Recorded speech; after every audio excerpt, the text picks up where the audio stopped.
ये कहानी है यूरी ब्रियोल की, जिसकी आखिरी इच्छा थी कि वो मरना चाहता था किसी के हाथों। वो चाहता था कि कोई आए और उसे उसकी आखिरी इच्छा दे दे, जो कि मौत की थी। और ऐसा वो क्यों चाहता था? क्योंकि उसने अपना सब कुछ खो दिया था, अपना परिवार, अपना किंगडम, अपने साथी, और उसकी प्यार ने भी उसे धोखा दे दिया था। इस वजह से वो मरना चाहता था। तो चलिए देखते हैं कि आखिर इसकी ये इच्छा क्यों हुई। चैप्टर की स्टार्टिंग में यूरी ब्रियोल अपनी कहानी बताता है कि आज से 10 साल पहले वो एक गैम्बलिंग डेन में खेल रहा था। इस समय उसकी उम्र 20 साल होती है और इसका नाम यूरी ब्रियोल होता है। ये इस ब्रियोल किंगडम का 3rd प्रिंस होता है। वहीं यूरी कहता है कि मैं जीत गया, मैंने तुम्हें हरा दिया रॉयल मेज। और तभी हमें रॉयल मेज हर्नांडो दिखाया जाता है, जो कि कहता है अरे यंग मास्टर, अब बस करते हैं ना, मैं जानता हूं कि हार गया मैं, पर चलिए यहां से चलते हैं। पर तभी जो दूसरे गैम्बलर्स होते हैं वो कहते हैं कि आज तुम्हारा बच्चे लकी डे था, लगता है हमारा ही आज बैड लक है, इस वजह से हम जीत नहीं पाए, चलो यहां से चलते हैं। यूरी कहता है कि अरे रुक जाओ, इस तरह से मत जाओ,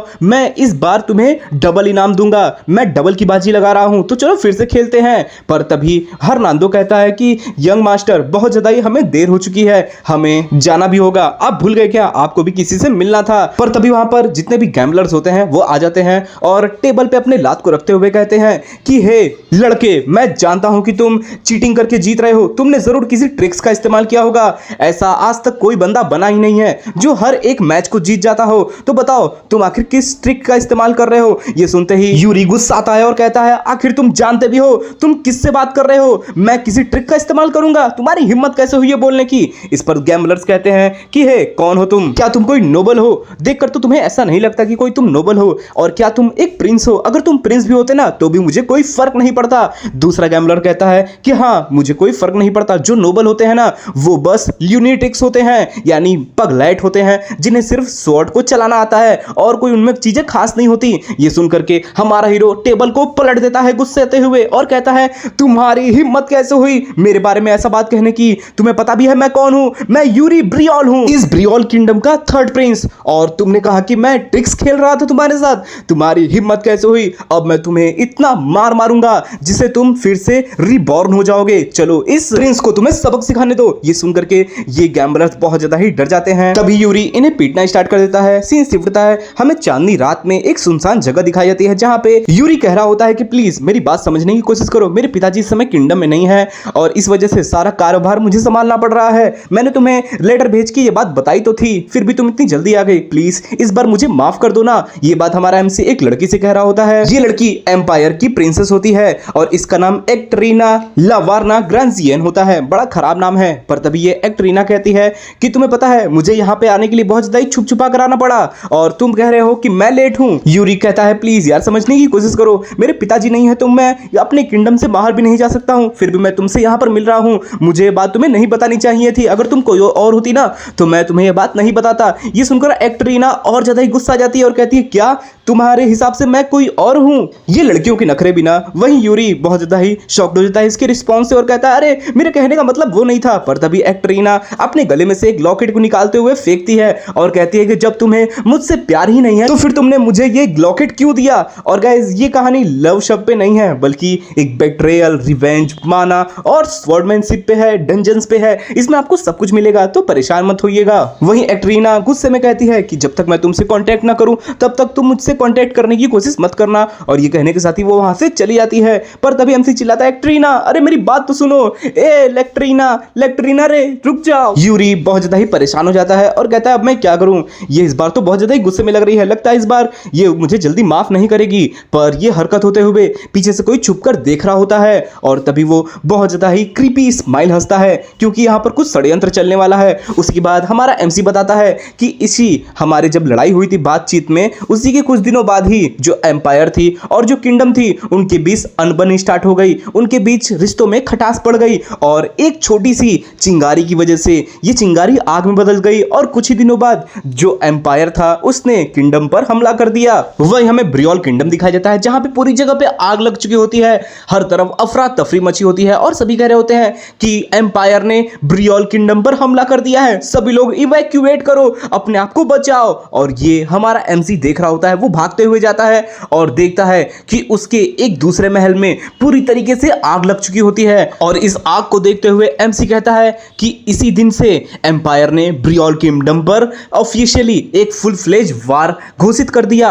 और तभी हमें कुछ सालों बाद का समय दिखाया जाता है जहां पर ये वॉर अभी भी चल रही होती है और एमसी बताता है कि मुझे कहीं से भी दूर दूर तक इस जंग की खात्मा नहीं दिख रही है कि ये वार कब खत्म होगी। हमें एक मरा हुआ नाइट दिखाया जाता है जिसे देखकर एमसी चिल्ला रहा होता है, जोशुआ ये नहीं हो सकता, उठो। वहीं यूरी किसी से लड़ रहा होता है पर तभी सारे नाइट्स कहते हैं कि यंग प्रिंस आपका जिंदा रहना बहुत ज्यादा ही जरूरी है, यहां से जाइए प्लीज, यहां से इवैक्यूएट करिए, हमारी रेनफोर्समेंट जल्द ही आती होगी, वो अभी तक आई क्यों नहीं। और तभी एमसी बताता है कि ब्रियोल किंगडम का सबसे माइटीएस्ट हीरो और उसकी एक माइटीएस्ट आर्मी जिसे पूरे कॉन्टिनेंट में सबसे ज्यादा ताकतवर बोला जाता था, उन्हें फ्योरे ब्रियोल के नाम से जाना जाता था, पर उनका कहीं पर अता पता नहीं था, वो जैसे कि कहीं गायब हो चुके थे। और इसकी वजह से जो एम्पायर थी उन्होंने और ज्यादा ही बुरी तरीके से ब्रियोल किंगडम पर अटैक किया और हमें कहीं भी भागने का मौका नहीं मिला। एमसी सोच रहा होता है कि मैं इन सारी घटनाओं को बस एक इत्तेफाक मानना चाहता था, पर रियलिटी ये थी कि मैं असलियत से भाग रहा था। मैंने इतने सालों की जंग लड़ी है तो बस एक ही कंक्लूजन निकलता है कि एक्ट्रीना ने जब मुझे धोखा दिया, एक ऐसी इकलौती पर्सन जिस पे मैं फुल भरोसा किया करता था, मेरे पिताजी की मिसिंग घटना जो कि उसी समय मिसिंग हुए जिस समय एम्पायर ने हम पर आक्रमण किया, ये कोई एक इत्तेफाक नहीं बल्कि सोची समझी सा चीज थी। और जिस पर मुझे शक था उसका मुझे एक लेटर आया और जब मैंने उस लेटर को पढ़ा जिसमें कि एक अपोलॉजी थी, एक माफीनामा था, उसे पढ़कर मेरी दुनिया ही उजड़ गई क्योंकि मैं कंफर्म हो गया था कि ये वही पर्सन है जिसने मुझे धोखा दिया। वहीं दूसरी ओर जंग के बीच में हमारे एमसी को देखकर बहुत सारे नाइट्स कह रहे होते हैं कि ये यहाँ का यंगेस्ट प्रिंस है और यही बस जिंदा बचा है, अगर हम इसे मार देते हैं ना तो ये जंग खत्म हो जाएगी। और कई नाइट्स एमसी पे अटैक कर देते हैं जिन्हें एमसी अच्छे से डिफेंड कर रहा होता है और तभी धक्का देते हुए एमसी इस एक नाइट पे स्लैश मार के उसे मार देता है। एमसी रिलैक्स करता उससे पहले ही एक और नाइट एमसी पर हमला कर देता है जिसके बाद एमसी भी उससे लड़ करके उसे धक्का देकर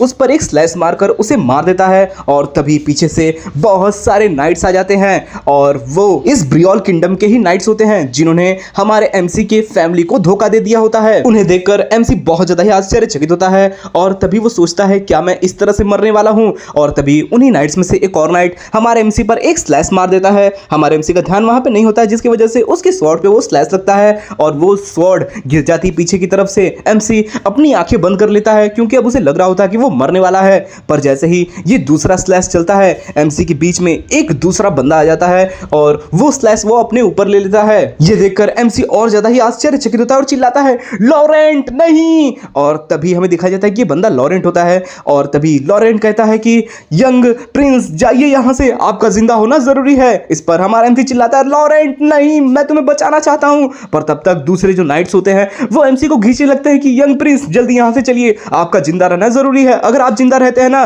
तो हमारा ब्रियोल किंगडम जिंदा रहेगा, प्लीज जाइए यहां से। ये बातें सुनकर एमसी अपना मन बनाता है और वहां से भाग जाता है एक कायर की तरह। और तभी सुबह का सीन होता है जहां पे ये एम्पायर के नाइट्स हमारे एमसी को सर्च कर रहे होते हैं और बोल रहे होते हैं कि वो ज्यादा दूर तक नहीं गया होगा, पूरे एरिया को सर्च करो। वहीं पास के ही एक कमरे के अंदर हमारा एमसी सामानों के बीच में छुपा हुआ होता है और सोच रहा होता है कि मुझे कुछ भी करके सर्वाइव करना होगा, चाहे मुझे इसी तरह से सर्वाइव क्यों ना करना पड़े, मैं एक बार सर्वाइव कर जाऊं उसके बाद मैं अपनी फिर से फौज बनाऊंगा जो कि ब्रियोल किंगडम के सबसे अच्छे नाइट्स की होगी और फिर से मैं अपनी इस किंगडम को वापस लेकर रहूंगा, ये मैं करके रहूंगा। पर बहुत देर हो चुकी होती है, इस कमरे में एक नाइट आ जाता है और उसे देखकर एमसी बहुत ज्यादा ही डर जाता है और सोचने लगता है क्या मैं इस तरह से मरने वाला हूं, क्या उन सारे नाइट्स की सैक्रिफाइस बर्बाद जाएगी, नहीं मैं इस तरह से नहीं मर सकता हूं। और तभी एमसी उस नाइट से अपनी जान बख्शने की भीख मांगने लगता है कि प्लीज मुझे जाने दो, प्लीज छोड़ दो इस बार। और तभी ये नाइट कहता है कि चिंता मत करो, मैं तुम्हें यहां मारने नहीं आया हूं, इस एम्पायर ने जो किया है ना उनकी सजा उन्हें जरूर एक दिन भुगतनी पड़ेगी, इसलिए तुम यहां से जा सकते हो। और ये सुनने के बाद एमसी यहां से भाग जाता है और तभी वो भागते हुए सोच रहा होता है कि चाहे मुझे इसी तरह सर्वाइव क्यों ना करना पड़े, मैं वापस जरूर आऊंगा।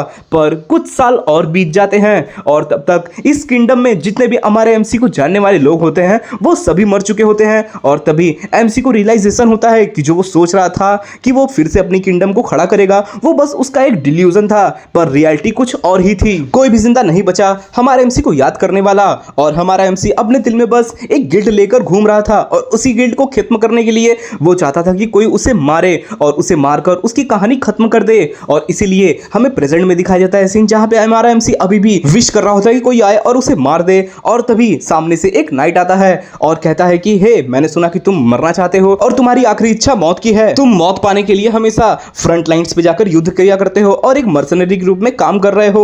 सच में तुम्हारी ये मौत की चाहत काफी बड़ी लग रही है, पर जो मौत है ना वो भी तुम्हारे लिए बहुत ज्यादा ही अच्छी होगी। सेल्फिश लड़के।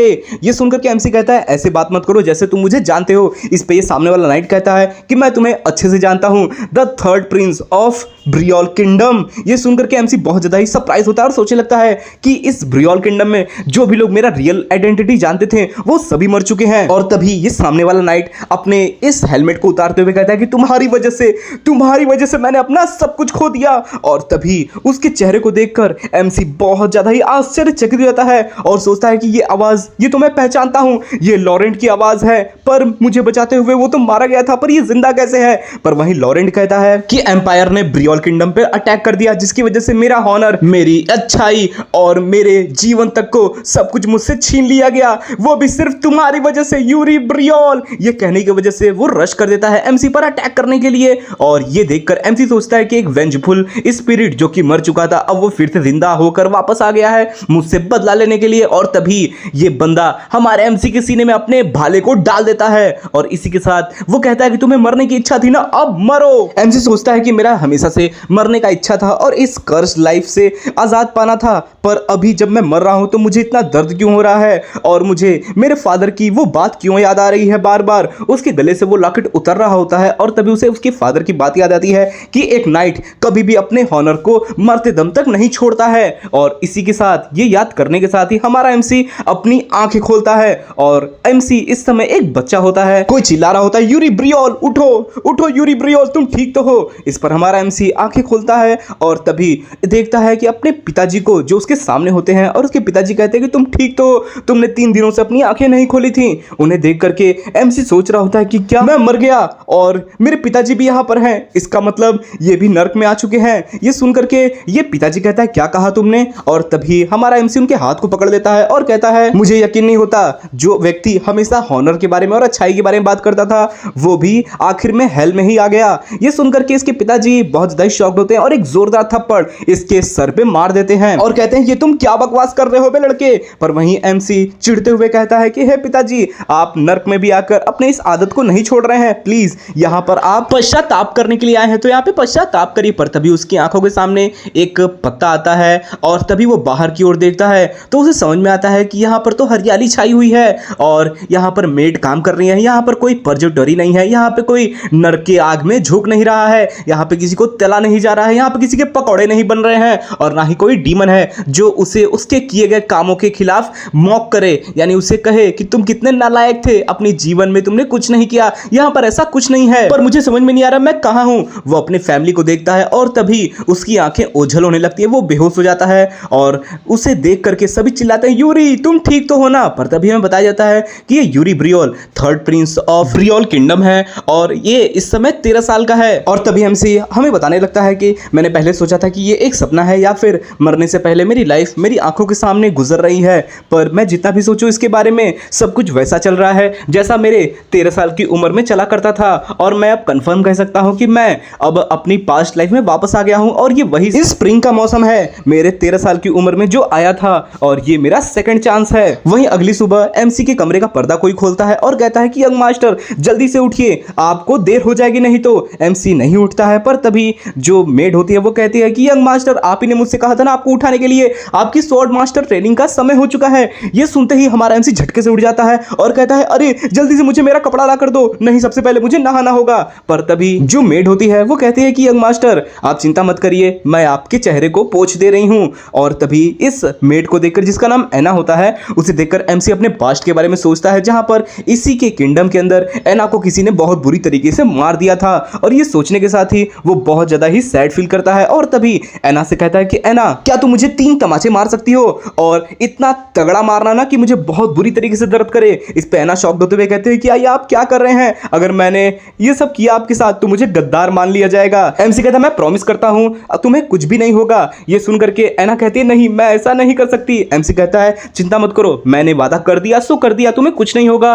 और इसी के साथ एना 3 तमाचे मारना स्टार्ट कर दी है एमसी को और इसका जो गूंज होता है वो पूरे ब्रियोल किंगडम के कासल में बहुत बुरी तरीके से फैल जाता है जिससे कि चिड़ियां तक उड़ने लगती हैं। और वहीं फिर हमें ब्रियोल किंगडम का कासल का जो ट्रेनिंग ट्रेनिंग ग्राउंड होता है वो दिखाया जाता है, जहां पे एमसी की जैसे स्वॉर्डमैनशिप की ट्रेनिंग ले रहा होता है। पर तभी हमें एमसी दिखाया जाता है जिसका गाल सूजा हुआ होता है और वो सोचता है कि अरे मैं भूल गया था, एना बहुत ज्यादा ही ताकतवर है, उसके 3 थप्पड़ बहुत ज्यादा ही दर्द कर रहे हैं। वहीं लोग एमसी के गाल को देखकर जा रहे होते हैं और हंस रहे होते हैं उसके ऊपर। पर तभी एमसी सामने देखता है जहां पे उसके जो स्वॉर्डमैनशिप ट्रेनिंग इंस्ट्रक्टर होते हैं जिनका नाम बर्नार्डो होता है, वो उसे कुछ सिखा नहीं रहे होते हैं, बस उसके साथ स्पार कर रहे होते हैं। वहीं हमारा एमसी इस सीन को देखकर काफी ज्यादा निराश होता है, क्योंकि पास्ट लाइफ में भी यही हुआ था उसके साथ। वो पास्ट लाइफ की बातें याद करता है जहां पे ये जो बर्नार्डो होता है उसके पिताजी से कह रहा होता है कि आपका जो बेटा है उसके अंदर बहुत ज्यादा ही अच्छी काबिलियत है, पर वो बस ध्यान नहीं दे रहा है अपने ऊपर। इस पर उसके पिताजी कहते हैं कि उसे प्रॉपर ट्रेनिंग मत दो, अगर तुमने उसे ज्यादा फोर्स किया तो हो सकता है कि वो आगे चलकर ट्रेनिंग भी ना करे, और इसी वजह से इस लाइफ में भी हमारे हीरो को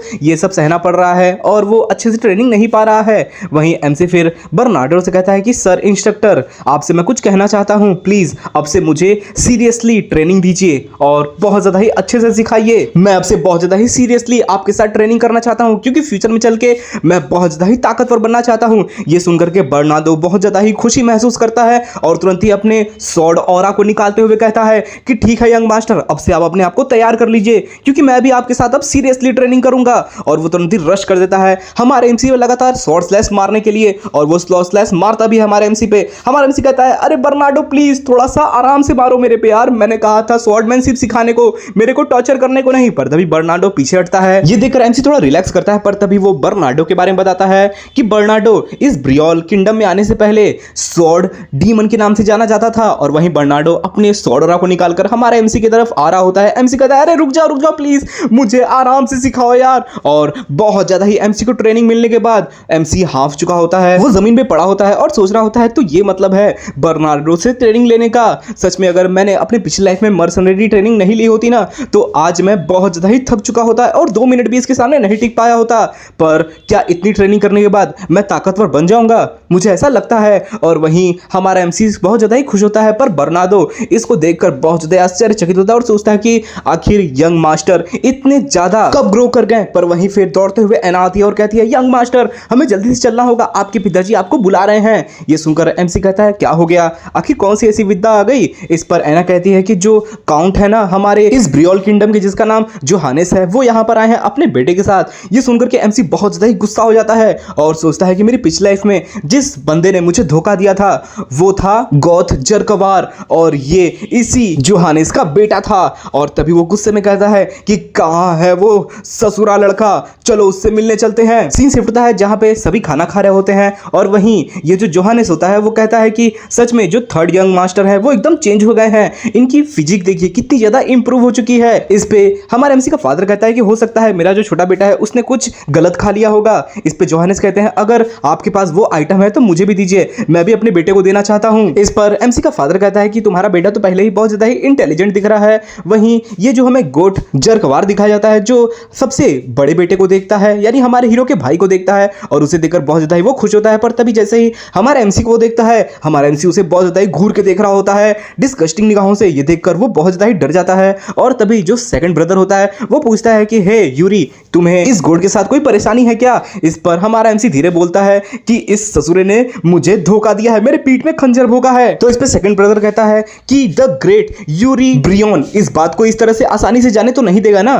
तुम इसका बदला लोगे ना, क्यों मैं सही कह रहा हूं ना? वहीं एमसी सोच रहा होता है कि मुझे भी नहीं पता कि आखिर ये गोट जरकवार कब बदल गया, आखिर उसने हमें धोखा क्यों दिया, उसका मुझे पता लगाना पड़ेगा। वहीं ये जो गोट जरकवार होता है हमारे एमसी को फिर घूर कर देखने लगता है गुस्से में, और तभी एमसी सोचता है कि इसी समय जब मेरी पिछली लाइफ में मेरा ये उम्र था तो मैं इससे फाइट करने के लिए एक स्पार करने के लिए गया था और उस स्पार में मैंने इसे गलती से चोट पहुंचा दी थी। तो क्या ये गोट जरकवार उसी का सिर्फ बदला लेने के लिए मेरे पूरे किंगडम को धोखा दे दिया? नहीं, ऐसा नहीं हो सकता, कि मैं सही कह रहा हूं ना? इसी के साथ सीन शिफ्ट होता है, हमें महल के पीछे का एरिया दिखाया जाता है जहां पे एमसी इस गोथ जरकवार को स्वॉर्ड फेंक के देता है और कहता है कि तुम्हें स्वॉर्डमैनशिप आती है ना, चलो इस पार करते हैं। इस पे ये गोथ कहता है कि आखिर ये सब आप क्यों कर रहे हैं? एमसी कहता है कि हमारे इस ब्रियोन किंगडम में एक ऐसे नाइट की हमें कोई भी जरूरत नहीं है जिसे अच्छे से स्वॉर्डमैनशिप भी नहीं आती हो। ये गोथ कहता है कि पर अभी तो मैं बच्चा हूं, मैंने तो नाइट की अभी ट्रेनिंग लेनी स्टार्ट भी नहीं की है। एमसी चिल्लाता है कि क्या तुम फ्यूचर में नाइट नहीं बनोगे और नाइट बन करके इस ब्रियोन किंगडम की रक्षा नहीं करोगे, बताओ? इस पर ये गोथ थोड़ा हिचकिचाता और कहता है हाँ वो तो मैं करने ही वाला हूं। इस पे एमसी रश कर देता है और कहता है अगर ऐसी बात है तो चलो ड्यूअल करते हैं। और तभी वो खतरनाक रूप से एक शॉर्ट स्लैश मार देता है, पर इसके अटैक को गोथ रोक लेता है और कहता है एक सरप्राइज अटैक, ये बहुत ज्यादा ही कवर्डली था। पर तभी एमसी पीछे हटता है और तुरंत ही अपने पैरों में धूल को उठाता है और इस गोथ के आंखों में मार देता है। ये देखकर गोथ कहता है कि थर्ड यंग प्रिंस प्लीज मुझसे ईमानदारी के साथ लड़िए, पर तभी एमसी अपने स्वॉर्ड को छोड़ देता है। ये देखकर गोथ आश्चर्यचकित होता है, पर तभी एमसी अपने मुक्के से ही इस पर अटैक करने के लिए दौड़ पड़ता है और उस पर एक जोरदार लात दे मारता है, जिससे कि ये गोथ जरकवार गिर जाता है जमीन पे। पर तभी एमसी सोचता है कि इसकी पिछली लाइफ में इसने अपने पिताजी को बेच दिया था सिर्फ कुछ इंफॉर्मेशन के लिए। हो सकता है कि इसे डिग्निटी के बारे में और हॉनर के बारे में नहीं पता है, पर मैं इसलिए इस लाइफ में इसे ये सब कुछ सिखाने वाला हूं। और तभी एमसी पूछता है कि गोथ जरकवार एक बात बताओ मुझे, आखिर तुम्हारे पिताजी काउंट क्यों हैं और तुम काउंट के बेटे क्यों हो, आखिर उनका क्या जिम्मेदारी है इस किंगडम को लेकर। गोथ जरकवार को कुछ भी समझ में नहीं आता है। इस पर एमसी कहता है कि तुम्हें मैं दूसरी बार पूछ रहा हूं, बताओ तुम्हारे पिताजी अगर काउंट क्यों बने हुए हैं, क्यों उन्हें इतनी ज्यादा पावर मिली हुई है और तुम उनके बेटे क्यों हो। इसके बारे में घर जाकर बहुत ज्यादा ध्यान से सोचना कि तुम्हें यह टाइटल क्यों दिया गया है। ऑफ कोर्स मेरे ख्याल से यानी विलब मानवा के ख्याल से ये इस ब्रियन किंगडम की प्रोटेक्शन के लिए दिया गया है इसको। और तभी ये गोथ जरकवार यहां से जाते हुए एमसी को देख रहा होता है, पर तभी सेकंड ब्रदर वहां पे आता है और कहता है अरे मेरे छोटे भाई तुमने तो आज कमाल कर दिया, तुम कब से स्वॉर्डमैनशिप में इतने ज्यादा अच्छे हो गए। इस पे एमसी कहता है तुम्हें क्या लगा मैं हारने वाला हूं। ये सेकंड ब्रदर कहता है ऑफ कोर्स मुझे यही लगा था। इस पे एमसी इसे घूर कर देखने लगता है और कहता है कि आखिर तुम क्या सोचते हो मेरे बारे में कि मैं किस प्रकार का लड़का हूं। इस पे सेकंड ब्रदर कहता है कि ऑफ कोर्स तुम एक नंबर के ट्रबल मेकर हो और एक गैम्बलिंग एडिक्ट हो, तुम हमेशा गैम्बल करते रहते हो, तो वही काम तुम क्यों नहीं करते हो। इस पे एमसी कहता है कि आज से मैं बदलने वाला हूं, मैं सब कुछ अपने बारे में चेंज कर दूंगा। तो बड़े भैया आपको भी अपने बारे में सब कुछ चेंज कर देना चाहिए, ठीक है ना। ये सुनकर ये जो सेकंड ब्रदर होता है उसे यकीन नहीं होता है हमारे हीरो की बातों पे और वो कहता है कि सच में तुम तो काफी ज्यादा बदल चुके हो। सीन शिफ्ट होता है जहां पर हमारा एमसी ट्रेनिंग करके फिर से बहुत ज्यादा ही थक चुका होता है और बर्नार्डो कह रहा होता है कि ट्रेनिंग आज की बहुत हुई यंग मास्टर, चलिए कुछ नया ट्राई करते हैं। हमारा एमसी पूछता है क्या है वो। इस पर बर्नार्डो कहता है कि अब आपको माना मेथड को सीखना चाहिए। इस पे एमसी शॉक्ड होता है और पूछता है कि क्या तुम अपना मुझे बाना टेक्निक सिखाने वाले हो। इस पे ये बर्नार्डो कहता है कि नहीं, आपको ब्रियन किंगडम की ब्रिलियनियन माना टेक्निक को सीखना चाहिए, वो बहुत ज्यादा ही प्योर है और उसकी टेक्निक आपको बहुत ज्यादा ही सूट करेगी। इस पे एमसी सोचने लगता है कि मेरे पिछले लाइफ में मैंने इस ब्रिलियनियन माना टेक्निक को ही सीखा था और इसकी मदद से मैंने मर्सनरी जब बना तो बहुत ज्यादा ही अच्छे से इसे अपर लेवल तक सीखा और इसे पूरी तरह से काबू कर लिया, पर मुझे इस बार कुछ और सीखना है। हमारे एमसी को इतना ज्यादा सोच में देखकर बर्नार्डो पूछता है कि आप क्या सोच रहे हैं। इस पे एमसी कहता है कि मैं कुछ और करना चाहता हूं इस बार। और तभी वो पूछता है कि क्या आपके प्लेटून में कोई ऐसा बंदा है जिसका जो स्किल है और उसकी जो एप्टीट्यूड है वो उसके नॉर्मल लेवल से काफी ज्यादा ऊपर है। ये कहकर एमसी सोचता है कि मेरी पिछली लाइफ में एक ऐसा बंदा हुआ करता था जिसका लेवल का एप्टीट्यूड मैं कभी प्राप्त नहीं कर पाया और अगर मैं उसके साथ ट्रेनिंग करता हूं तो हो सकता है कि मेरा ये लेवल इंप्रूव हो जाए। और तभी ऐसा एप्टीट्यूड नाम सुनकर ये जो बर्नार्डो होते हैं वो कहते हैं कि एप्टीट्यूड की बात करो तो हाँ एक बंदा है जिसके एप्टीट्यूड उसके अभी लेवल स्किल से काफी ज्यादा अच्छा है और उसका नाम जेराल्ड है। ये सुनकर एमसी कहता है वो बंदा क्या सच में वो अच्छा है। बर्नार्डो कहता है कि हाँ अगर तुम एप्टीट्यूड सिर्फ कह रहे हो तो इस जेराल्ड की एप्टीट्यूड काफी अच्छी है। और तभी इस नाम को सुनकर एमसी सोचने लगता है जेराल्ड, मुझे याद आ रहा है मेरी पिछली लाइफ में मैंने इससे मिला था, इसकी जो टेक्निक थी वो ठीक ठाक थी पर जो इसका एप्टीट्यूड था वो कमाल था। और तभी हमें जेराल्ड दिखाया जाता है जो सभी को मारने के बाद हमारा एमसी से कहता है कि आपको पता है यंग प्रिंस ये बहुत ज्यादा ही फ्रस्ट्रेटेड है। इस पे एमसी पूछता है क्या फ्रस्ट्रेटेड है। वहीं जेराल्ड कहता है कि आपको पता है मेरी जो एप्टीट्यूड है ना वो बहुत ज्यादा ही कमाल की है पर मुझे अभी भी रिग्रेट होता है कि मैंने अच्छे से ट्रेनिंग क्यों नहीं की और अपने एटीट्यूड को होल्ड क्यों नहीं किया, यानी उसे अच्छे से पॉलिश क्यों नहीं किया और अच्छे से ट्रेनिंग क्यों नहीं की। अगर मैंने अच्छे से ट्रेनिंग की होती तो आज ये सब नहीं हुआ होता। हमारा एमसी सोचता है कि हाँ ये बहुत ज्यादा ही एप्टीट्यूड के साथ ही पैदा हुआ था पर इसने अच्छे से ट्रेनिंग नहीं की, अच्छे से अपनी स्वॉर्डमैनशिप को नहीं सीखा, जिसके बाद जब वॉर आया तब ये कुछ नहीं कर पाया। वहीं जेराल्ड कहता है कि काश मैं समय को वापस से पलट पाता तो फिर मैं और अच्छी ट्रेनिंग करता। एमसी इस पे कहता है बकवास मत करो। वहीं प्रेजेंट में हमारा एमसी तैयार हो जाता है जेराल्ड से मिलने के लिए और कहता है चलो उस आलसी जेराल्ड में थोड़ा सा सेंस डालते हैं, उसे और ज्यादा फोर्स करते हैं ताकि वो इस बार अपनी एप्टीट्यूड को काफी ज्यादा अच्छा कर सके। और वहीं हमें जेराल्ड दिखाया जाता है जो कि ट्रेनिंग ग्राउंड में होता है और उसे देखकर एमसी कहता है कि जेराल्ड मैं आ रहा हूं। सीन शिफ्ट होता है, हमें ट्रेनिंग ग्राउंड दिखाया जाता है जिसके अंदर दरवाजा खोल के हमारा एमसी अंदर आता है। उसे देखकर एक नाइट कहता है अरे यंग प्रिंस आप यहाँ पे आ गए, आपको क्यों आना हुआ यहाँ पे। इस पे एमसी कहता है कि मैं बस यहाँ पर देखने आया था कि तुम लोग ट्रेनिंग कैसे करते हो। इस पर ये नाइट करता है कि योर हाइनेस आपको पता है हम आपके जितने महान ना हो पर फिर भी हम अपनी पूरी मेहनत यहाँ पे कर रहे हैं। एमसी सभी की ट्रेनिंग को देखने लगता है और सोचता है कि हाँ यहाँ पर सभी मोटिवेटेड दिख रहे हैं। पर तभी वो पूछता है कि जेराल्ड कहाँ है। इस पे नाइट कहता है, ओ वो जेराल्ड, वो देखिए वहां रहा वो। और तभी हमारा एमसी जेराल्ड को देखता है। उसके वो स्वॉर्डमैनशिप ट्रेनिंग को देखकर बस सोचता है कि अरे यार, एक व्यक्ति को हमेशा इतना खतरनाक ट्रेनिंग करना चाहिए कि जो उसकी लिमिट है ना वो पुश हो जाए और वो अपने लिमिट से बियॉन्ड जाकर अपनी मार्शल आर्ट और अपने स्वॉर्डमैनशिप को दिखा सके। पर ये जेराल्ड बस उतनी ही ट्रेनिंग कर रहा है जितने में वो एक नाइट बन सके। ये सच में आगे चल के एक रस्टी स्वॉर्ड बन जाएगा। फिर तभी एमसी कहता है कि सर रोस्सो, जाइए मेरे लिए और एक लकड़ी का तलवार लेकर आइए, मुझे स्पारिंग करना है। इस पर ये रोस्सो पूछता है कि आखिर आप किसके साथ लड़ना चाहते हो योर हाइनेस। इस पे हमारा एमसी कहता है, मैं उस आलसी के साथ लड़ना चाहता हूं, वो जेराल्ड बंदा देख रहे हो ना, उसके साथ। ट्रेनिंग ग्राउंड के बीच में एमसी और जेराल्ड दोनों ही एक दूसरे के सामने स्वॉर्ड लेकर खड़े हो जाते हैं और तभी सभी चिल्ला रहे होते हैं, हे न्यूबी, अच्छे से करना, योर हाइनेस को अपना अच्छा करतब दिखाना। पर वहीं हमारा हीरो कहता है कि जेराल्ड, मैंने सुना है कि तुम्हारी जो एप्टीट्यूड है वो बहुत ज्यादा ही कमाल की है और तुम काफी अच्छे ट्रेनिंग कर रहे हो, तो चलो दिखा दो कि आखिर तुम क्या करते हो। इस पर जेराल्ड कहता है, ठीक है मैं योर हाइनेस, मैं समझ गया। और तभी एमसी उसकी तरफ रश कर देता है अटैक करने के लिए। जेराल्ड आते हुए उसे देख लेता है और तुरंत ही उसके स्वॉर्ड को ब्लॉक कर देता है अपनी स्वॉर्ड से। और ये देखकर सभी कहते हैं, अरे वाह, ये देखो जेराल्ड की मूवमेंट्स कितनी ज्यादा क्लीन है। यहीं दूसरे व्यक्ति कहता है कि जो योर हाइनेस है वो भी बहुत ज्यादा ही अच्छा लड़ रहे हैं। पर वहीं जो जेराल्ड होता है एमसी के सारे अटैक्स को ब्लॉक करते हुए सोच रहा होता है कि कुछ तो गलत है यहाँ पर। वहीं एमसी लगातार इस पर अटैक पे अटैक किए जा रहा होता है। इसके वीक पॉइंट पे हमारा एमसी लगातार शॉट की बारिश कर रहा होता है और ये जेराल्ड हर पॉइंट पर जाकर इसके अटैक को डिफ्लेक्ट ही कर पा रहा होता है, अटैक नहीं करता है ये। और ये देखकर जेराल्ड बस एक ही बात सोच रहा होता है कि यहाँ पे कुछ तो गड़बड़ जरूर है। ये योर हाइनेस मेरे ऊपर लगातार अटैक कर रहे हैं और मुझे अटैक करने का मौका नहीं दे रहे हैं। ऐसा लग रहा है कि ये मेरे साथ बस खेल खेल रहे हैं और मैं जिस प्रकार की ट्रेनिंग करता हूँ ये उसी प्रकार की ट्रेनिंग मेरे साथ कर रहे हैं। और तभी एमसी कहता है कि क्यों, मजा नहीं आ रहा ना, चलो इसे और ज्यादा ही हार्ड करते हैं। ये कहने के साथ ही एमसी एक जोरदार अटैक करता है पास जाकर, पर जेराल्ड इसे भी ब्लॉक कर देता है। ये देखकर एमसी सोचता है कि सच में इसके बीस्ट की तरह रिफ्लेक्सेस काफी कमाल के हैं।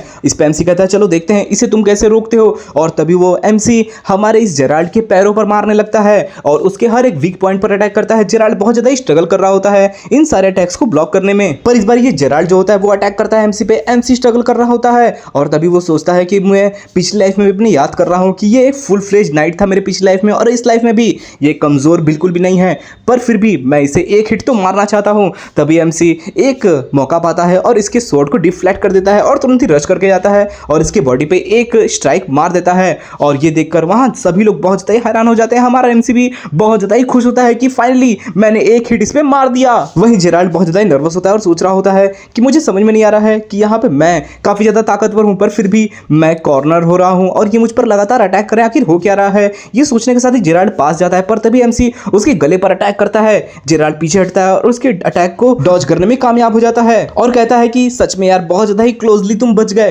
पर ये देख करके ये जो जेराल्ड होता है सोच रहा होता है कि आखिर ये मेरे साथ मजाक कर रहे हैं क्या, और वो बहुत ज्यादा ही गुस्सा आ जाता है। पर तभी ये देखकर सारे नाइट्स कहते हैं, अरे जेराल्ड ये तुम क्या कर रहे हो, क्या तुम्हारा दिमाग खराब हो गया है, तुम थर्ड प्रिंस के सामने हो। और तभी हमें जेराल्ड दिखाई देता है जो अपने माना स्वॉर्ड का इस्तेमाल कर रहा होता है और एमसी पर अटैक कर देता है। ये देखकर सभी चिल्लाते हैं, अबे बकलोल, थर्ड प्रिंस है तुम्हारे सामने, इनको कुछ हुआ ना तो सोच लेना। पर ये माना स्वॉर्ड हमारे एमसी को लग जाती है, एमसी से डॉज करता है पर फिर भी इसके बाल कट जाते हैं और इसे सर में चोट लग जाती है। ये देखकर सभी बहुत ज्यादा ही डर जाते हैं और चिल्लाते हैं, जेराल्ड ये तू क्या कर रहा है। जेराल्ड होश में आता है और कहता है, योर हाइनेस आप ठीक तो है ना, आपको चोट तो नहीं लगी। पर तभी हमारा एमसी अपनी चोट पर पट्टी बांधता है और कहता है, जेराल्ड अपने स्वॉर्ड को उठा लो क्योंकि अब से मजा स्टार्ट होने वाला है। और तभी एमसी लगातार इस पर अटैक करने के लिए स्टार्ट हो जाता है। वो बार बार स्ट्राइक कर रहा होता है, जेराल्ड इसके सारे अटैक्स को ब्लॉक करता है। पर वो एमसी के बारे में सोच रहा होता है कि जो प्रिंस है वो मुझसे बिल्कुल ही अलग है, मैं अपना आराम से लाइफ जीना चाहता हूं, इसलिए मैं उतनी ही ट्रेनिंग करता हूं जिसने मुझे करना चाहिए। पर ये जो प्रिंस हैं वो अपने लिमिट्स को ब्रेक करते हैं, नहीं ये अपने लिमिट्स के बियॉन्ड जाते हैं एकदम। हमारा एमसी इन पर लगातार अटैक मार रहा होता है पर तभी एमसी जेराल्ड के एकदम पास आ जाता है। जेराल्ड भी इसके काफी करीब आ जाता है। क्या ये पप्पी लेने वाले हैं? नहीं, ऐसा कुछ नहीं होने वाला। वहीं जेराल्ड सोचता है कि ये सच में अपनी लिमिट्स को ब्रेक कर रहे हैं और शायद मुझे भी सिखा रहे हैं कि कैसे मुझे लिमिट्स को ब्रेक करना चाहिए।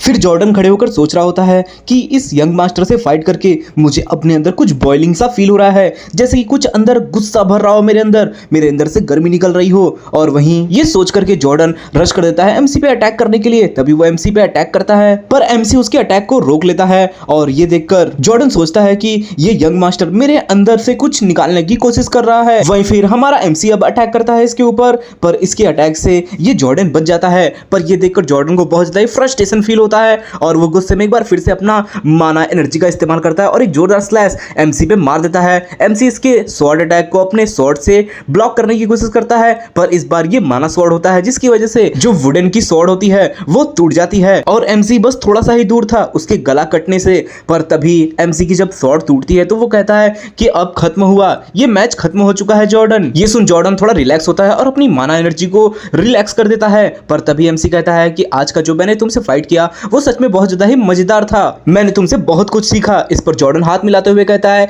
कि नहीं यंग मास्टर, आपने सच में बहुत ज्यादा ही अच्छी खासी मेहनत की है।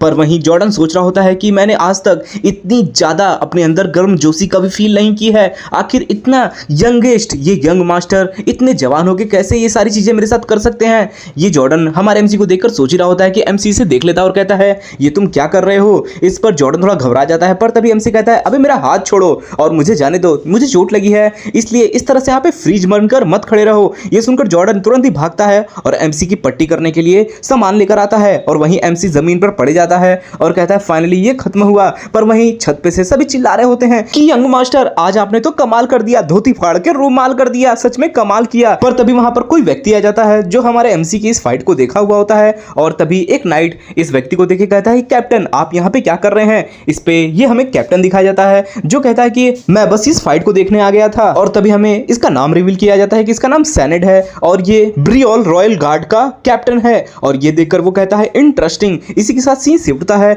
जहां पर ये जॉर्डन कहीं घूम रहा होता है और तभी उसे एमसी दिखता है, जहां पे एमसी कहता है कि तुम आज छुट्टी है क्या तुम्हारी। इस पर जॉर्डन कहता है अरे यंग मास्टर आप यहाँ पे क्या कर रहे हैं। इस पे एमसी कहता है चलो ठीक है हम चलते हैं, हमें एक जगह पे बहुत ज्यादा ही जरूरी जाना है। इस पर जॉर्डन कहता है कि पर मुझे अभी भी ट्रेनिंग करनी है। एमसी इसे समझाते हुए कहता है कि अभी तक तो तुम्हें ट्रेनिंग नहीं करनी थी और अब तुम्हें ट्रेनिंग करनी है, इसका मतलब समझ रहे हो, मैंने तुम्हें उकसाया है ट्रेनिंग करने के लिए, तो मेरा एहसान मानो और जो मैं कह रहा हूं वो करो। ये सुनकर के जॉर्डन मान जाता है और जाने लगता है एमसी के साथ। पर वहीं ये जो जॉर्डन होता है वो जाते हुए कहता है कि आखिर हम कहां जा रहे हैं। इस पर एमसी कहता है कि चलो मेरे साथ पता चल जाएगा। जॉर्डन फिर पूछता है क्या ये जगह जहां हम जा रहे हैं वो खतरनाक है। इस पर एमसी कहता है कि चिंता मत करो, मैं अपने साथ एक और पर्सन को लेके जा रहा हूं। और तभी एमसी आगे जाता है जहां पे वो चिल्लाता है हे हरनार्डो।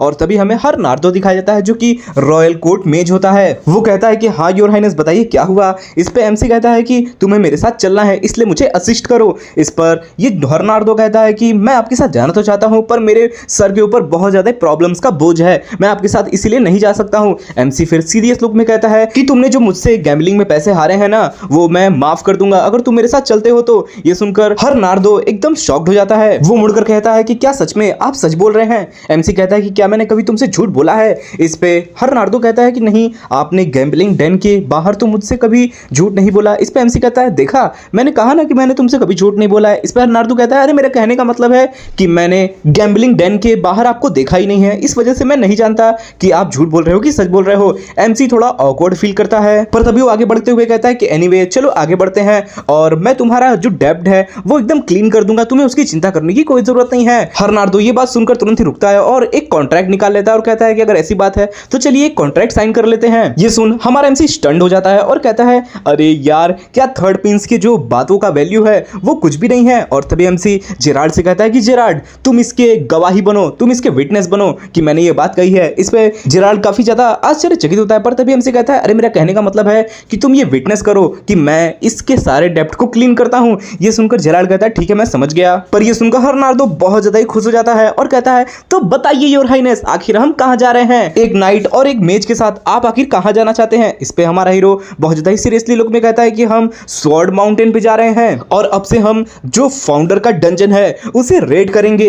इसी के साथ हमें ये डंजन दिखाया जाता है जिसके अंदर एमसी जा रहा होता है और तभी जॉर्डन पूछता है कि योर हाइनेस हम कहां जा रहे हैं और ये जो रास्ता है वो कहां अंत होता है। इस पे एमसी कहता है कि ये रास्ता स्वॉर्ड माउंटेन पे अंत होता है। ये सुनकर जेराल्ड कहता है कि क्या ये वही लेजेंड है जो हमने ब्रियन किंगडम के फाउंडर के बारे में सुना है। इस पे एमसी कहता है हाँ ये वही है। और तभी एमसी एमसी अपने पास्ट लाइफ के बारे में बताता है कि जब इस स्वॉर्ड माउंटेन के डंजन को खोजा गया था ना, तो इसने दुनिया में काफी हलचल मचाई थी और इसे तब खोजा गया था जब एम्पायर ने इस ब्रियॉन किंगडम पे अपना राज कर लिया था और उसके कुछ ही सालों बाद इस डंजन को उन्होंने खोजा था, वो भी स्वॉर्ड माउंटेन की पहाड़ियों पर। ये जो स्वॉर्ड माउंटेन था ब्रियॉन किंगडम के लिए ये बस एक रास्ता था भागने के लिए किसी मुसीबत में, पर किसे पता था कि यहाँ पर एक डंजन मिलेगा। मेरी पिछली लाइफ में जब मैंने इस न्यूज को सुना तो काफी ज्यादा लेट हो चुका था मुझे, पर अब मैं ब्रियॉन किंगडम की लेगेसी को पा सकता हूँ और देख सकता हूँ कि आखिर इस लेगेसी में मुझे क्या मिलेगा। हमें एक जंगल टाइप का जगह दिखाया जाता है जिसके अंदर हमारा हीरो गेट को खोल के आ रहा होता है और तभी हरनार्दो पूछता है, योर हाइनेस क्या हम स्वॉर्ड माउंटेन की तरफ आ चुके हैं और यही रास्ता है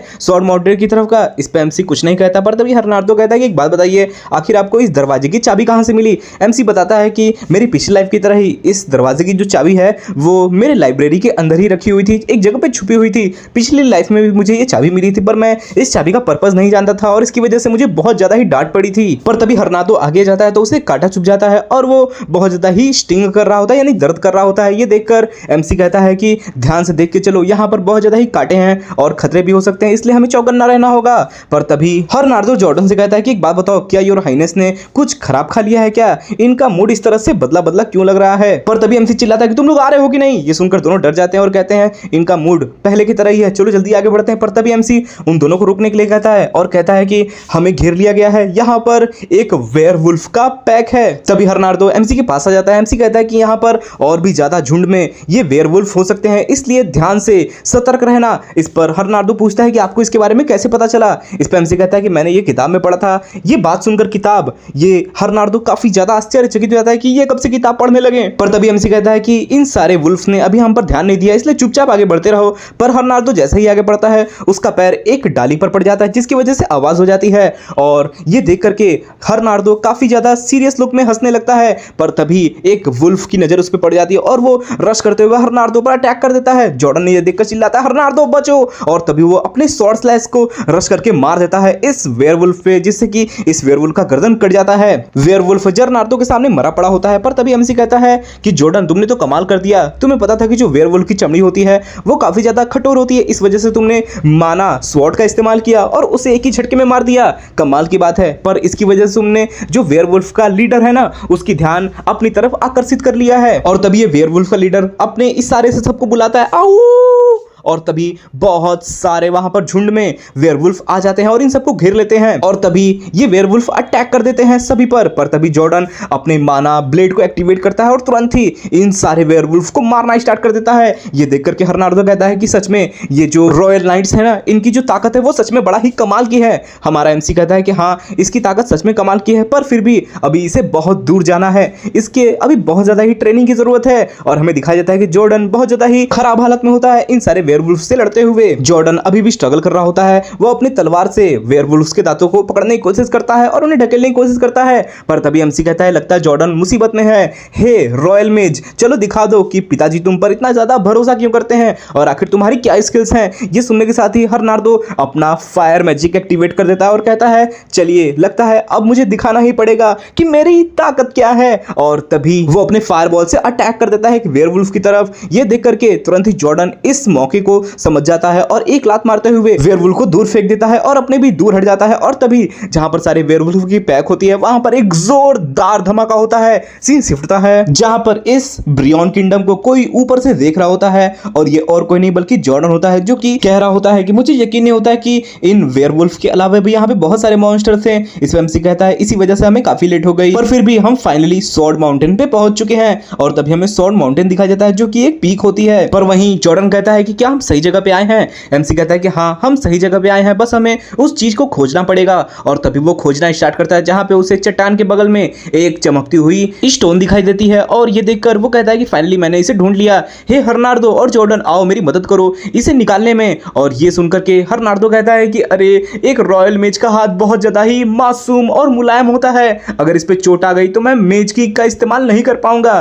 पर तभी थोड़ी देर बाद इस स्वॉर्ड को पूरी तरह से खन लिया गया होता है और उसमें से एक स्वॉर्ड निकली होती है और ये मणि जो होती है इस स्वॉर्ड पे लगी होती है। पर तभी एमसी इस स्वॉर्ड को उठा लेता है और हरनार्डो इसे देख करके कहता है क्या ये हमारे एंसेस्टर की स्वॉर्ड है? पर ये तो ऐसा फील हो रहा है कि कुछ दिन पहले ही गाड़ी गई हो। आखिर ये किसकी स्वॉर्ड हो सकती है? इस पे एमसी कहता है कि मुझे नहीं पता। पर तभी ये क्या उनके जमीन के नीचे का जो जगह होता है वो क्रम्बल होना स्टार्ट हो जाता है और वो टूट जाता है, जिसके बाद एमसी, हरनार्डो और जॉर्डन तीनों ही नीचे गिर जाते हैं। एक बहुत बड़े धमाके बैम के साथ हमें दिखाया जाता है कि वहां पे धूल ही धूल हो जाता है और जहां पे वो गिरे होते हैं वो एक असली डंजन होता है। और तभी हमें एमसी दिखाया जाता है जो कि जॉर्डन की बॉडी पे गिरा होता है और जॉर्डन ने माना मेथड का इस्तेमाल करके अपनी बॉडी को प्रोटेक्ट किया होता है। ये देखकर एमसी बहुत ज्यादा ही इंप्रेस होता है कि वाह, तुमने काफी अच्छे मेथड का इस्तेमाल किया है। पर वहीं हमें हरनार्डो दिखाया जाता है जो अपने मैजिक, फ्लाइट मैजिक का इस्तेमाल करके वहां पे आराम से उतरता है और कहता है कि ये तो बहुत ज्यादा ही गहरा था। ये देखकर एमसी कहता है कि तुमने अपनी सुरक्षा ज्यादा मायने रखी और जो योर हाइनेस यानी यहाँ का प्रिंस है उसकी सुरक्षा की मायने नहीं रखा। क्या तुम इस तरीके का हरकत करना चाहते हो हरनार्डो? हरनार्डो कहता है अरे वो बहुत ज्यादा ही जल्दी में चीजें हो रही थी ना, इसलिए मैं भूल गया एकदम। पर तभी कहीं से क्लिक की आवाज आती है। हरनार्डो पीछे मुड़कर देखता है तो एक डार्क एनर्जी में कोई इधर की ओर आ रहा होता है। हरनार्डो कहता है योर हाइनेस पीछे देखिए, कोई आ रहा है हमारी तरफ, वो भी खतरनाक तरीके से। पर तभी एमसी कहता है कि अगर तुम इस टॉपिक को चेंज करना चाहते हो ना और मुझे बहकाना चाहते हो तो इसके बारे में तुम भूल जाओ। पर तभी हरनार्डो कहता है कि अरे भूत है हमारे पीछे, बकलोलवा देख। और तभी दोनों मुड़ते हैं। एमसी बहुत ज्यादा ही मुड़कर देखता है तो सच में वहां पे एक भूत होता है और तभी एमसी को उसको देखकर पहचान लेता है कि ये एक घोस्ट नाइट है। और तभी वो जॉर्डन से कहता है कि हे जॉर्डन उठ जाओ। जॉर्डन बहुत ज्यादा ही नौटंकी कर रहा होता है कि मेरे कमर में दर्द हो रहा है। पर तभी हमारा एमसी उसे लात मारते हुए कहता है कि अबे तेरी जरूरत है, उठ साले उठ, हमारे सामने एक नाइट आ रहा है, उठ जा। और तभी जॉर्डन घबरा कर उठता है और कहता है कहां है नाइट? और तभी उसे सामने एक डेथ नाइट दिखता है जिससे देखकर उसकी गांड फट जाती है और तुरंत वो स्वॉर्ड निकाल लेता है और कहता है यंग प्रिंस मेरे पीछे खड़े हो जाइए, मैं आपको इससे प्रोटेक्ट करूंगा। और तभी एमसी इस डेथ नाइट को देखता है और सोचता है कि जब एक नाइट मर जाता है तो फिर वो जब रिबॉर्न होता है तो उसे डेथ नाइट कहते हैं। एक नाइट जब जिंदा होता है तो उतना ताकतवर नहीं होता, पर जब एक नाइट मर जाता है तो बहुत ज्यादा ही ताकतवर बन जाता है। और तभी एमसी आगे बढ़ते हुए कहता है कि जॉर्डन अपने हथियार को नीचे कर दो, ये इतना डेंजरस नहीं लग रहा है। ये सुनकर जॉर्डन कहता है कि आपको इसके बारे में कैसे पता? इस पर एमसी कहता है कि मुझे फीलिंग आ रही है, तुम्हें पता है ये इस डंजन का प्रोटेक्टर है और ये डंजन हमारे एंसेस्टर से बिलोंग करती है और मैं उनका ब्लड लाइन हूं, तो ये फिर मुझ पर यूरी ब्रियन पे कैसे अटैक कर सकता है? क्यों तुम्हें नहीं लगता? पर तभी ये क्या डेथ नाइट थोड़ी देर तक एमसी को देखता है पर तभी वो अपनी स्वॉर्ड निकाल लेता है और ये देख करके जॉर्डन और हरनार्डो दोनों चिल्लाते हैं यंग प्रिंस ध्यान से। पर तभी बहुत देर हो चुकी होती है, वो अपना स्वॉर्ड स्लैश चला चुका होता है और तभी ये डेथ नाइट का स्वॉर्ड जमीन में घुस जाता है, जिसे देखकर हरनार्डो कहता है कि मुझे यकीन नहीं होता है। वो बहुत ज्यादा नर्वसली कह रहा होता है कि मुझे यकीन नहीं होता है कि यंग प्रिंस का जो सर है वो धड़ से कट गया। पर तभी एमसी उसे देखकर कहता है ससुरे क्या बकवास कर रहा है बे? हरनार्डो फिर नर्वसली कहता है अरे मेरा कहने का मतलब था कि आपका बाल कट के आधा हो गया है योर हाइनेस। तभी हमारे एमसी को देखकर ये डेथ नाइट कहता है कि तुम्हारे जो घमंड है और तुम्हारी ये जो बात करने का तरीका है बिल्कुल उसकी तरह है। वो अपने स्वॉर्ड को रखते हुए कहता है कि उसका नाम एरिक ब्रियोल था और ये नाम सुनकर सभी बहुत ज्यादा शॉक्ड होते हैं। हरनार्डो बताता है कि एरिक ब्रियोन का नाम हम कैसे भूल सकते हैं, वो बहुत ज्यादा ही ताकतवर था और अपने सिर्फ एक ही स्वॉर्ड से उससे पूरे कॉन्टिनेंट को काबू कर लिया था अपने हाथों में और उसे जीत लिया था। और वही इस ब्रियन किंगडम का पैट्रिक भी था पहला और उसी ने इस नाइट किंगडम को एग्जिस्टेंस में लाया था, हमारा पहला राजा। पर वहीं यूरी पूछता है कि एक बात बताओ, क्या हम वो पहले इंसान हैं जो यहाँ पर आए हैं? इस पे डेथ नाइट कहता है हाँ, यहाँ पर तुम पहले आए हो और तुम्हारे ब्लड लाइन के अलावा यहाँ पर कोई भी एंट्री नहीं कर सकता है। ये स्वॉर्ड उसका प्रतीक है, ये स्वॉर्ड तुमने उठाई है इसका मतलब तुम इसी ब्लड लाइन के हो। ये सुनकर एमसी कहता है इसका मतलब मैं सही था, ये स्वॉर्ड हमारे जो फाउंडर थे उनसे बिलोंग करती है, ये उन्हीं की महान स्वॉर्ड है। पर डेथ नाइट जवाब देता है कि नहीं, ये मेरी स्वॉर्ड है। ये सुनकर हमारा एमसी बहुत ज्यादा डिस्गस्टिंग फेस बनाता है। ये देखकर ये डेथ नाइट कहता है कि आप इतनी ज्यादा डिस्गस्टिंग फेस क्यों बना रहे हो? पर तभी ये डेथ नाइट बहुत ज्यादा सीरियसली पूछता है कि यंग लड़के ये बताओ कि तुम्हारा आखिर यहाँ आने का रीजन क्या है? जिस पे एमसी हाथ बढ़ाते हुए कहता है कि इस जनरेशन की जो ब्रियोल किंगडम है उसका मैं थर्ड प्रिंस हूं और मैं एरिक ब्रियन का सक्सेसर हूं, इसलिए मुझे उनका सारा लेगेसी चाहिए, दे दो मुझे उनका लेगेसी। इस पर ये डेथ नाइट थोड़ा सोच में चला जाता है पर तभी वो मुड़ते हुए आगे बढ़ता है और कहता है फाइनली मैंने अपनी ड्यूटी पूरी कर दी और जो तुम्हें चाहिए वो मैं तुम्हें दे सकता हूं, तो चलो मेरे साथ। सभी आगे बढ़ने लगते हैं पर वहीं पे जेरार्ड सोच रहा होता है कि मुझे यकीन नहीं होता है कि सबसे पहले हमने फाउंडर का अपने डंजन खोजा, उसके बाद एक डेथ नाइट से बात की, मैंने इस प्रकार का नाइट बनने के बारे में तो कभी नहीं सोचा था। पर वहीं हमारा एमसी कहता है जेरार्ड आखिर तुम आगे क्यों नहीं बढ़ रहे हो? पर तभी एमसी की इन बातों को सुनकर उसे अपनी पास्ट पास्ट लाइफ के बारे में याद आने लगता है, यानी उसके रिकार्नेशन की यादें उसे भी आ रही होती हैं, हमारे हीरो की रिकार्नेशन की यादें उसे भी आ रही होती हैं। और इन यादों को याद करके वो बहुत ज्यादा डिस्टर्ब होता है और सोचता है कि आखिर ये सब क्या मुझे दिख रहा है, लगता है यंग प्रिंस के साथ अगर मैं रहा तो पागल हो जाऊंगा। पर वहीं हमारा एमसी कहता है कि तुम चल क्यों नहीं रहे मेरे साथ, खड़े खड़े वहां पे क्या कर रहे हो। इस पे जेरार्ड कहता है कि मैं आ रहा हूं। वहीं फिर ये डेथ नाइट आगे बढ़ता है और एक बहुत बड़ा हमें क्रिस्टल दिखाया जाता है, जिसके पास जाकर ये डेथ नाइट बैठ जाता है और कहता है हमारे एमसी से कि मैं आशा करता हूं कि तुम वर्दी हो इसके लिए। और तभी सीन शिफ्ट होता है, हमारा एमसी कहीं अननोन जगह पे पहुंच चुका होता है जहां पे बस रेगिस्तान होता है और चट्टानें होती हैं। इस जगह को देखकर एमसी बहुत ज्यादा ही कंफ्यूज हो जाता है कि आखिर मैं कहां पर आ गया। पर तभी वो सामने किसी को देखता है और वो सोचता है कि क्या ये हमारे फाउंडर हैं, जो हमारे सबसे पहले पैट्रिक थे वो हैं। पर तभी ये जो पर्सन होता है वो रश करता है हमारे एमसी की तरफ और जैसे ही वो करीब आता है हमारा एमसी कहता है अरे ये तो इंसान ही नहीं है, आखिर ये कौन है। वहीं फिर ये अननोन पर्सन आते हुए एक जोरदार स्वॉर्ड स्लैश हमारे एमसी पे मारता है। एमसी अपने स्वॉर्ड से इसके स्वॉर्ड स्लैश को ब्लॉक कर देता है। पर तभी वो कुछ ध्यान देता है कि इस व्यक्ति के अंदर एक माना बह रही होती है और इसने अपनी स्वॉर्ड में माना स्वॉर्ड का इस्तेमाल किया होता है और ये देख के वो काफी ज्यादा शॉक्ड होता है। पर तभी ये माना मेथड जो होती है ये सामने वाला पर्सन हमारे एमसी को कैसे करते हैं ये वो बताने लगता है, इसकी ट्रेनिंग देने लगता है। सबसे पहले वो अपनी स्वॉर्ड में माना को डालता है, उसके बाद वो दिखाता है कि कहां पे माना गैदर होती है और फिर उसे फिर से अपनी स्वॉर्ड में डालता है और बताता है कि कैसे इसे स्वॉर्ड में इक्विप करके स्वॉर्ड माना बनाई जाती है। और ये देख करके एमसी कहता है क्या ये व्यक्ति मुझे ये दिखा रहा है कि कैसे मैं माना मेथड को इस्तेमाल कर सकता हूं और ये मुझे अपना माना मेथड फाइट के द्वारा सिखाना चाहता है। पर वहीं जो स्ट्रेंज पर्सन होता है वो अब एमसी को कहता है कि चलो इसे कॉपी करो। ये देखकर एमसी बहुत ज्यादा ही घबरा जाता है और कहता है क्या तुम चाहते हो कि हम दोनों फाइट करें एक साथ और फिर तुम मुझे फाइट करते करते इस माना मेथड के बारे में सिखाना चाहते हो। मुझे यकीन नहीं होता है कि हमारे जो एंसेस्टर थे वो इतने बड़े साइको होंगे। पर कोई बात नहीं, ये मेथड कोई नॉर्मल पर्सन होता तो जल्दी नहीं सीख पाता, पर मैं एक रिकारनेटर हूं, मैं पास्ट में वापस आया हूं तो मैं आराम से फिर इसको स्टार्ट कर सकता हूं। और तुरंत ही वो अपने माना को गैदर करना स्टार्ट कर देता है। वो जमीन पे हाथ रखता है और तभी इस चीज को वो अपने स्वॉर्ड में भी क्यूब करता है और कहता है कि फिलहाल के लिए मैं इतना ही कर सकता हूं, तो प्लीज मुझे अच्छे से सिखाइए और मैं इसे पूरी तरह से सीखना चाहता हूं, तो चलिए प्रॉपरली फाइट करते हैं। ये देख करके ये जो स्ट्रेंज पर्सन होता है वो खतरनाक रूप से हंसने लगता है, इसकी स्माइल सोलो लैंग्वेज वाले से मिल रही है। एमसी कहता है कि मुझे जल्द से जल्द और ज्यादा ही स्ट्रॉन्गेस्ट बनना होगा, इसलिए जल्दी से और फाइट करते हैं क्योंकि कुछ ही सालों में ये जो एम्पायर है वो इस किंगडम पर अटैक करने वाली है और इस बार मैं फ्यूचर में बहुत ज्यादा ही देर नहीं लगाऊंगा स्ट्रॉन्गेस्ट बनने के लिए, बल्कि जल्द से जल्द कोशिश करूंगा स्ट्रॉन्गेस्ट बनने के लिए ताकि मैं एम्पायर से होने वाले इन्वेजन को रोक पाऊं और उन्हें धूल चटा दूं। तो इसलिए मुझे स्ट्रॉन्गेस्ट तो बनना पड़ेगा, आ जाओ लड़ते हैं। और तभी ये रश कर देता है और ये जो स्ट्रेंज पर्सन होता है वो दोनों ही आपस में माना मेथड का इस्तेमाल करते हुए लड़ाई करने लगते हैं। दोनों की ही स्वॉर्ड एक दूसरे से बहुत ज्यादा भयानक रूप से क्लैश कर रही होती है। वहीं सीन शिफ्ट होता है जहां पर जेराल्ड उठता है और वो देखता है कि वो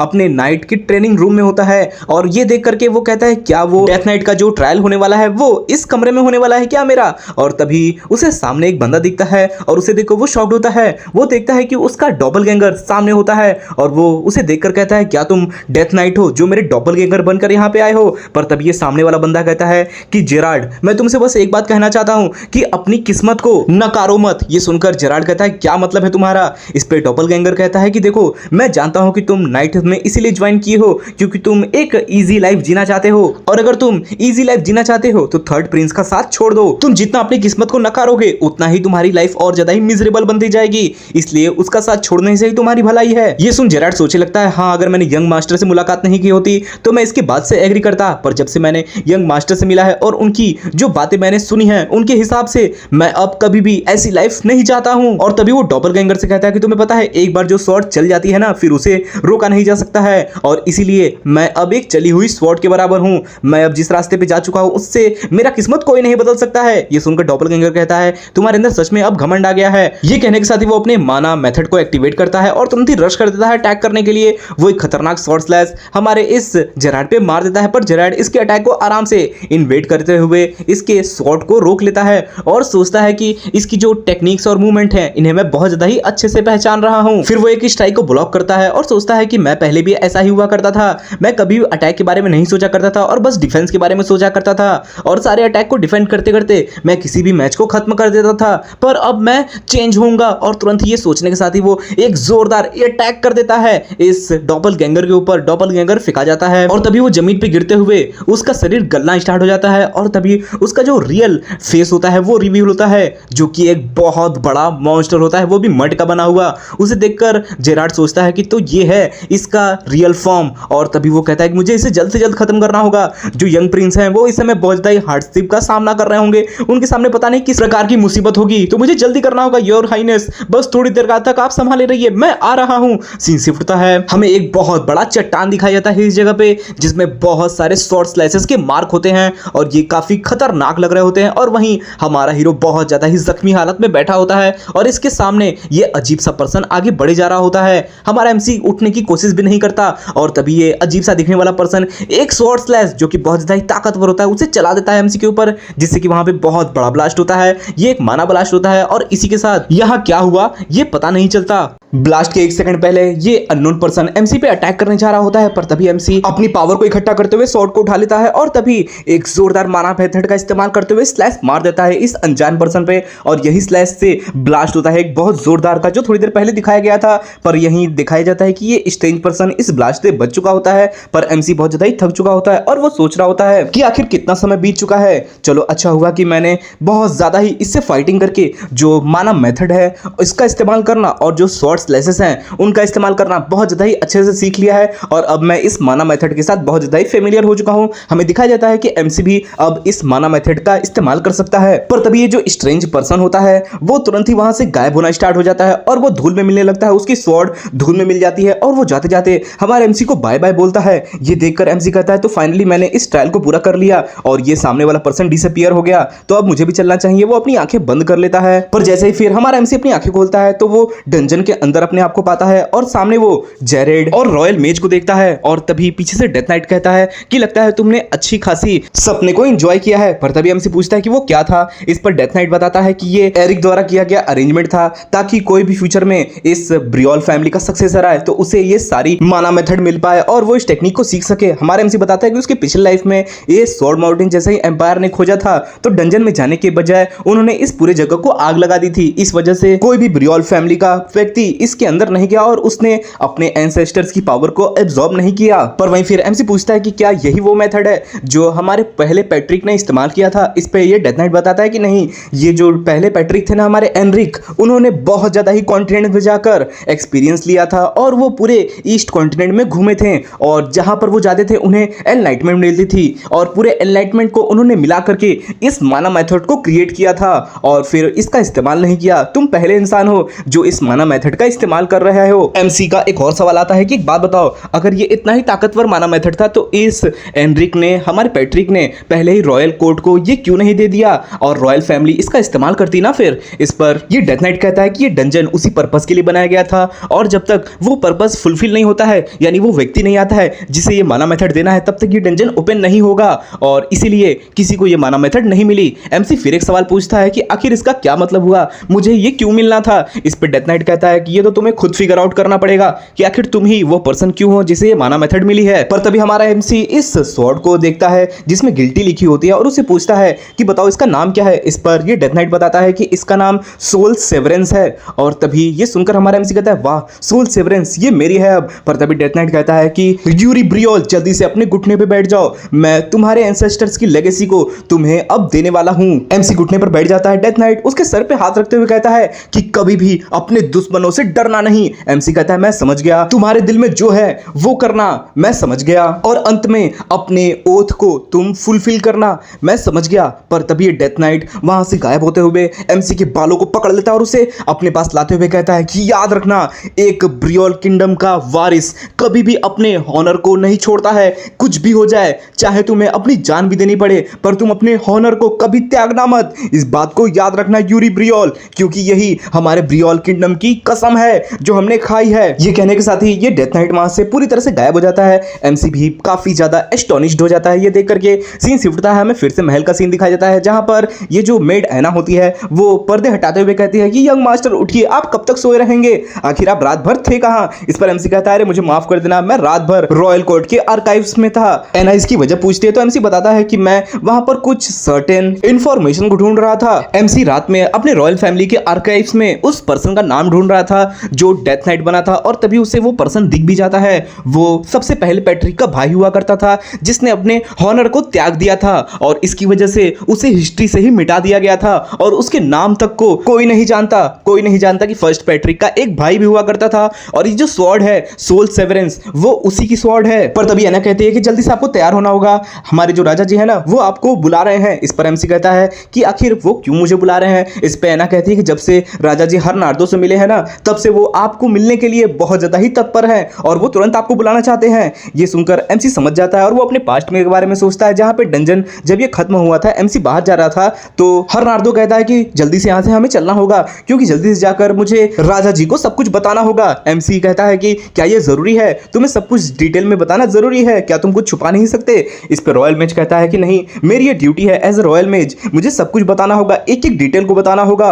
और इसी बारे में एमसी बहुत ज्यादा ही परेशान होता है क्योंकि हमारे एमसी के सारे कांड इसके पिताजी को पता चल चुके होते हैं। सीन शिफ्टता है, हमें रॉयल कोर्ट दिखाया जाता है जहां पर ये हमारा एमसी पहुंच चुका होता है और कहता है पिताजी आपने मुझे बुलाया। इस पर राजा कहता है कि हाँ, हरनार्दो ने मुझे सब कुछ बता दिया है, पहले तुम इस महल से छुप छुपा कर भाग जाते थे, इतना काफी नहीं था क्या कि अब तुम स्वॉर्ड माउंटेन में जाकर हमारे एंसेस्टर की जो डंजन थी उसे खोज निकाले। एमसी जवाब देता है कि हाँ यही हुआ था, अब मैं क्या कर सकता हूँ। राजा जी कहते हैं कि एक बात बताओ, क्या ये वही स्वॉर्ड है जो तुम्हें डंजन से मिली है। इस पे एमसी कहता है हाँ ये वही है। पर तभी राजा जी उठ जाते हैं और उसके पास जाते हुए बहुत ज्यादा ही सीरियस लुक में कहते हैं कि मैंने तुम्हारे चेंजेस के बारे में हर जगह से सुन लिया है। पहले वो मेड तुम्हारे चेंज के बारे में बताई मुझे, उसके बाद हरनार्दो, उसके बाद सेनेट जो कि रॉयल कैप्टन है उसने भी मुझे बताया और अब लास्टली हरनार्दो भी तुम्हारे बारे में ये सब बातें बोल रहा है। आखिर तुम इतने चेंज कैसे हो सकते हो, बताओ आखिर क्या कारण है जो तुम्हें इतना ज्यादा चेंज कर रही है। ये सुन एमसी नर्वस हो जाता है और कोई जवाब नहीं देता बल्कि एक कदम पीछे खींच लेता है। ये देखकर राजा जी कहते हैं